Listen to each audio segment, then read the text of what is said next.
আজকে আমরা পঞ্চম শ্রেণীর জ্যামিতি বিষয়ে বৃত্ত এই বিষয়ে একটু আলোচনা করব। ঠিক আছে, আমরা সবাই একটু খেয়াল করি। বৃত্ত, তাই তো? প্রথমত বলতো এটা কি কি রেখা? সরল রেখা। এটি কি বলতো? এইটা কি? আবদ্ধ বক্ররেখা। তাহলে এটা সরল রেখা, এটা বক্ররেখা, এটা হচ্ছে আবদ্ধ বক্ররেখা। আবার যদি আমি এই আবদ্ধ বক্ররেখাটিকে এইভাবে দিই, এটা খেয়াল করি সবাই, আমরা ত্রিকোণ দিয়েও বৃত্ত আঁকতে পারি, তাই না? দেখো, আমরা দেখো ত্রিকোণ দিয়ে কিভাবে আমরা একটা বৃত্ত আঁকতে পারি, তাই না? দেখছো কিভাবে ধরেছি? এইভাবে আমি এটাকে ধরে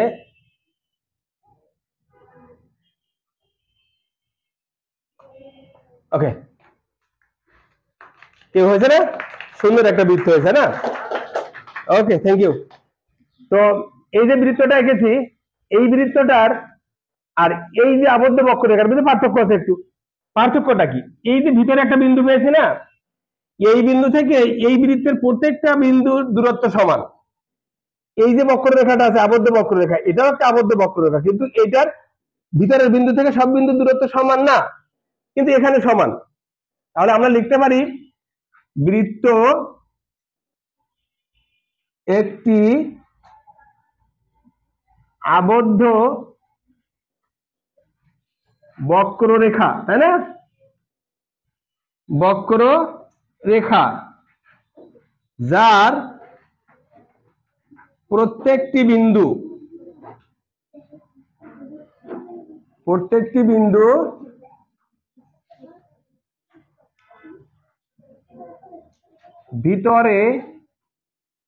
ভিতরে অবস্থিত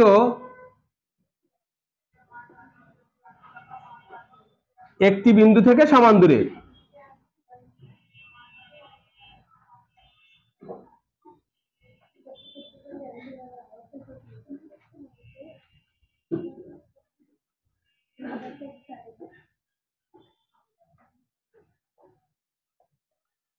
তাহলে কি পেলাম? বৃত্ত একটি আবদ্ধ বক্ররেখা যার প্রত্যেকটি বিন্দু ভিতরে অবস্থিত একটি বিন্দু থেকে সমান দূরে, তাই তো?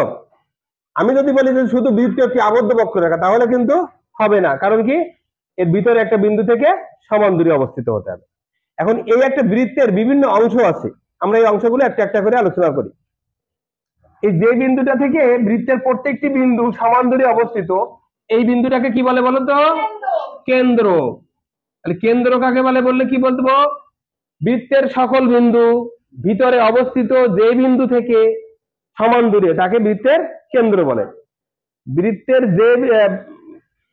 বৃত্তের প্রত্যেকটা বিন্দু, মানে এই বৃত্তের তো বিভিন্ন বিন্দু দিয়ে গঠিত, এই বৃত্তের প্রতিটা বিন্দু ভিতরে অবস্থিত যে বিন্দু থেকে সমান দূরে অবস্থিত তাকে বলা হয় বৃত্তের কেন্দ্র। ঠিক আছে, কেন্দ্র। আরো কিছু অংশ আছে, দেখো বৃত্তের এই যে দৈর্ঘ্যটা, এই দৈর্ঘ্যটাকে আমরা বলি পরিধি। বৃত্তের দৈর্ঘ্যকে কি বলে? পরিধি। টোটাল এখান থেকে শুরু করে আবার এইদিকে চলে আসি, এটাকে বলা হয় পরিধি। পরিধি, তাই তো? পরিধিটা কি দুই দিকে এরকম ভাবে চলে গেছে না, পরিধি। হ্যাঁ, বৃত্তের পরিধির যে কোনো অংশকে বলা হয় বৃত্তচাপ। মনে করো এখান দিয়ে এইটুকু, এটাও একটা বৃত্তচাপ। বৃত্তের পরিধির যে কোনো অংশকে কি বলে? বৃত্তচাপ বলে। বৃত্তচাপ কি? পরিধির যে কোনো অংশ। আবার তাহলে এটাকে কি বললাম? বৃত্তচাপ। বৃত্তচাপ। এই বৃত্তচাপের যে প্রান্ত বিন্দু দুটি আছে, এই প্রান্ত বিন্দু দুটি যদি যোগ করি তাহলে আমরা যেটা পাই এটাকে কি বলে বলতো? বৃত্তচাপের প্রান্ত বিন্দু দ্বয়ের যোগফলকে কি বলে? জ্যা। এটাকে বলে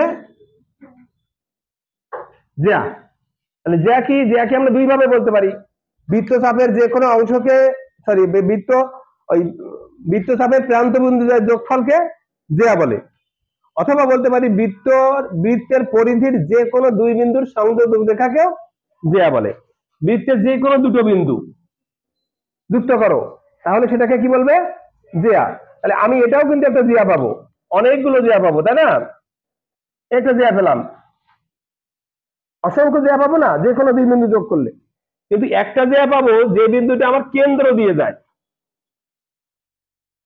কেন্দ্র দিয়ে যায় জ্যাটা, এই জ্যাটা সবচেয়ে বড় জ্যা, এবং এই জ্যাটার নাম কি? ব্যাস। তাহলে ব্যাস কাকে বলে? বৃত্তের কেন্দ্রগামী জ্যাকে ব্যাস বলে, বৃত্তের কেন্দ্রগামী জ্যাকে ব্যাস বলে। আচ্ছা, এরপরে আর কি আছে বলতো? তাহলে আমরা শিখলাম কি? পরিধি শিখলাম, জ্যা শিখলাম, বৃত্তচাপ শিখলাম, কেন্দ্র শিখলাম, আর কি আছে? ব্যাসার্ধ। কেউ বলতে পারবো ব্যাসার্ধ কাকে বলে? ব্যাসের অর্ধেক ব্যাসার্ধ, এটা একটা বলা যায়। আরো একটু সুন্দর করে, গুড, কেন্দ্র থেকে পরিধি পর্যন্ত দূরত্বকে ব্যাসার্ধ। মনে করো এটা কেন্দ্র, তাহলে এখান দিয়ে পরিধি পর্যন্ত আমি যদি একটা দাগ দিই, এটাকে বলা হয় ব্যাসার্ধ। ব্যাসার্ধ, ব্যাসার্ধ হচ্ছে ব্যাসের অর্ধেক, আর ব্যাস হচ্ছে বৃহত্তম জ্যা, তাই তো? কেন্দ্রগামী জ্যা যেটা, সেটা সবচেয়ে বড় হয়, কিন্তু এটা হচ্ছে বৃহত্তম জ্যা। আচ্ছা, তাহলে আমরা এই বিষয়গুলো আমরা বৃত্তের অংশ হিসেবে জানি: কেন্দ্র, ব্যাস, ব্যাসার্ধ, পরিধি, জ্যা, বৃত্তচাপ, তাই না? আরেকটা ব্যাপার আছে অর্ধবৃত্ত। বৃত্তের অর্ধেক, অর্থাৎ কোন বৃত্তের ব্যাস দ্বারা খণ্ডিত অংশকে বলা হয় অর্ধবৃত্ত। কোন বৃত্তের ব্যাস দ্বারা খণ্ডিত অংশকে কি বলা হয়? অর্ধবৃত্ত। যে কোনো বৃত্তের এই যে ব্যাস দ্বারা খণ্ডিত অংশ, এই পাশে একটা অংশ, এটা অর্ধবৃত্ত, এদিকেরটাও অর্ধবৃত্ত। জ্যার দ্বারা খণ্ডিত অংশকে কি বলে বলতো?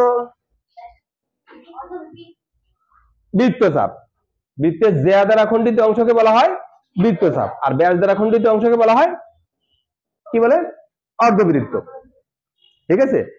আচ্ছা, এই যে কেন্দ্র, এই কেন্দ্রে এই যে পরিধি কত ডিগ্রি কোণ উৎপন্ন করে বলো? 360 ডিগ্রি।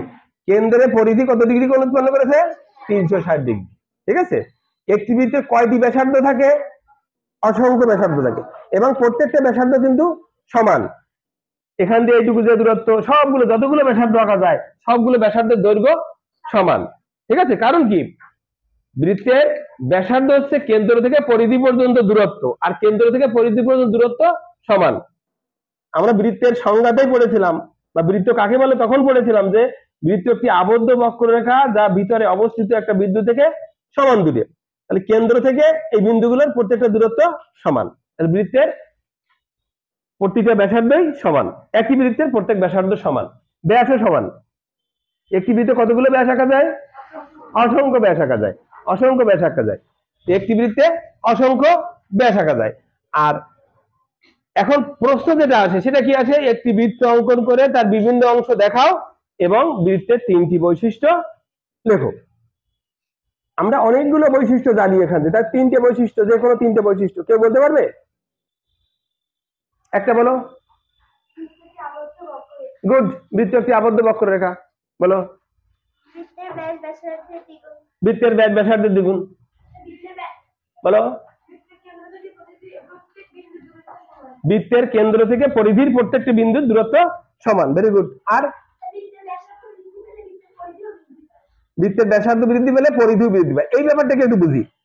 ও বলেছে বৃত্তের ব্যাসার্ধ বৃদ্ধি পেলে পরিধি বৃদ্ধি পায়। মনে করো এটা একটা বৃত্ত, এর ব্যাসার্ধ এটা, এটাকে বাড়াই দিলাম, এই দিয়ে যে বৃত্ত আঁকা হয় সেটা কিন্তু পরিধি আগেরটার থেকে বেশি হবে। দেখছো? বেশি হবে কিনা? তাহলে বৃত্তের ব্যাসার্ধ বৃদ্ধি পেলে পরিধিও বৃদ্ধি পায়। আর কেউ কোনটা বলতে পারবা?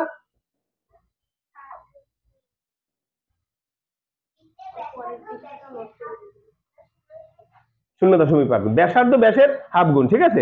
আমরা বলি ব্যাস ব্যাসার্ধের দ্বিগুণ, ও উল্টো করে বলেছে ব্যাসার্ধ ব্যাসের অর্ধেক। ঠিক না? এইভাবে কিন্তু আমরা একটা বৃত্তের বিভিন্ন অংশ দেখাতে পারি এবং বৃত্তের বিভিন্ন অংশগুলো চিহ্নিত করতে পারি, সাথে সাথে বৃত্তের বৈশিষ্ট্যগুলো বলতে পারি। ঠিক আছে? তাহলে বৃত্তের বৈশিষ্ট্য কি এখন ঝামেলা হবে? বৃত্ত একটি আবদ্ধ বক্ররেখা, বৃত্তের প্রত্যেকটি বিন্দু ভিতরে অবস্থিত একটি বিন্দু থেকে সমান দূরে বা কেন্দ্র থেকে সমান দূরে, বৃত্তের ব্যাস ব্যাসার্ধের দ্বিগুণ, অথবা বৃত্তের প্রত্যেকটি ব্যাসার্ধ সমান, বৃত্তের ব্যাসার্ধ বৃদ্ধি পেলে পরিধিও বৃদ্ধি পায়, এই ধরনের বৈশিষ্ট্য আমরা লিখে দিতে পারি। ঠিক আছে, কি বুঝতে পারেন সবাই? কেমন লেগেছে বলো? Good, okay okay, thank you.